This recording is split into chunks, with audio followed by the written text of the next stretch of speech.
Welcome to Vistaverse News Channel, where we bring you latest news on current affairs. The government has stated that any alternate prime minister must be superior to the current prime minister, James Marape.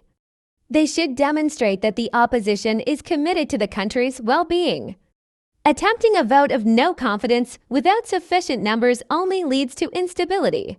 Referring to Section 145 as a tool to address governance challenges, we emphasize the need for a leader who can navigate the complex political landscape and guide the country towards progress. Section 145 exists to remove ineffective governments and MPs.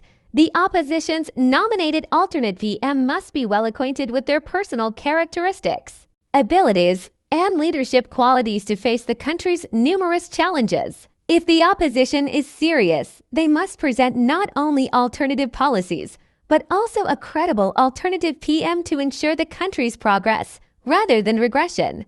Just as a board of directors replaces an ineffective managing director with a better one, the Prime Minister, as the leader of leaders, must be succeeded by a more capable individual. It appears the opposition is fishing for candidates to divide the government, using the promise of the PM post to entice MPs and create splits. It's time the opposition rallied behind one experienced and serious leader to challenge PM Marape, enabling Papua New Guinea to benefit from experienced leadership. Otherwise, they should support Marape, offer constructive criticism, and let the country function instead of seeking political luck. The search for an alternate prime minister to lead Papua New Guinea has intensified, with opposition figures emphasizing the need to present a credible leader to replace incumbent Prime Minister James Marape and bring stability to the government.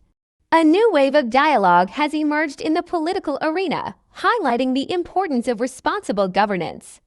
They argue that a credible alternative prime minister should have a deep understanding of governance, strong leadership qualities, and viable solutions to the country's pressing issues. Critics have accused the opposition of using divisive tactics by luring parliamentarians with the prospect of the prime ministership, calling their approach fragmented and opportunistic. Advocating for unity behind a single experienced leader, they urge the opposition to prioritize the country's interests over political maneuvering. Meanwhile, National Capital District Governor Paz Parkup and Yandur Sasha MP and International Trade Minister Richard Maru have affirmed the government's stability under Prime Minister Marape. They emphasize that the coalition remains intact and operational despite speculations of a possible vote of no confidence. Mr. Parkup highlighted the normal functioning of the government and parliament, reassuring the public that business operations and daily activities continue smoothly. As you all can see, the government is functioning as normal, parliament is functioning as normal, and the coalition is intact. That's the takeaway from this week, business as usual. The public should be reassured that it is business as usual. They should go about their activities, attend school, visit the market, and go to work. Everything is normal because the government is functioning as normal and the coalition is intact, he said. Richard Maru also said, the onus is on the opposition.